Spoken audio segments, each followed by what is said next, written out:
The gig economy has received lots of public attention as it's grown into a billion-dollar sector, and the new year will bring some new changes for the gig workforce. Whether or not you're an employee or a contractor is a very, very important question in our economy today. The debate currently centers on whether gig economy workers, like Uber drivers or Instacart shoppers, should be considered employees instead of contractors. In California, a new law known as Assembly Bill 5 will take that question on. Beginning January 1st, employers in the state will have to use a new three-part test to determine the correct worker classification. There will be some people in the state of California who might have been independent contractors who will now be treated as employees. They will get access to benefits and protections that they did not receive before, and I think that's obviously beneficial.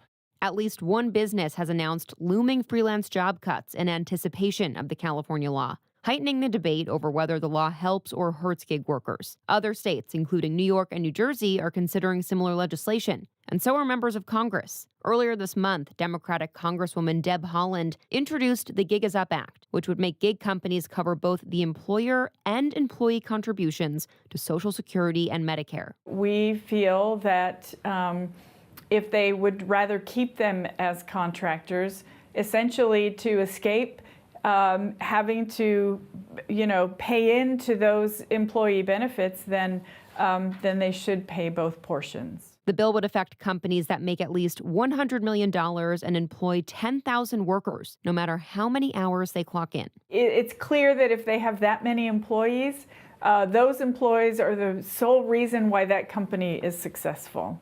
While we don't know for sure how many gig workers there are, the best estimates show at least a quarter of the labor force participates in the gig economy in some way, meaning millions of Americans would be impacted by Haaland's legislation. So far, the bill has 13 Democratic co-sponsors and support from several progressive groups, but it's unclear if it would receive GOP approval. Two other gig economy bills were introduced by Republicans in 2019. The first one, Protect the Gig Economy Act, would increase protections for gig companies from costly class action lawsuits. But the second, the New Gig Act, which would create a new test to determine whether a worker is an employee or contractor, attracted lots of lobbying efforts from Uber and Lyft. Meanwhile, at least three candidates for president, Mayor Pete Buttigieg, Senator Bernie Sanders, and Senator Elizabeth Warren, have proposed gig economy plans of their own. Whether it's federal, state, or local, any proposed gig economy legislation could have ramifications for the economy as a whole. The rest of the country will be watching what's happening in California very closely.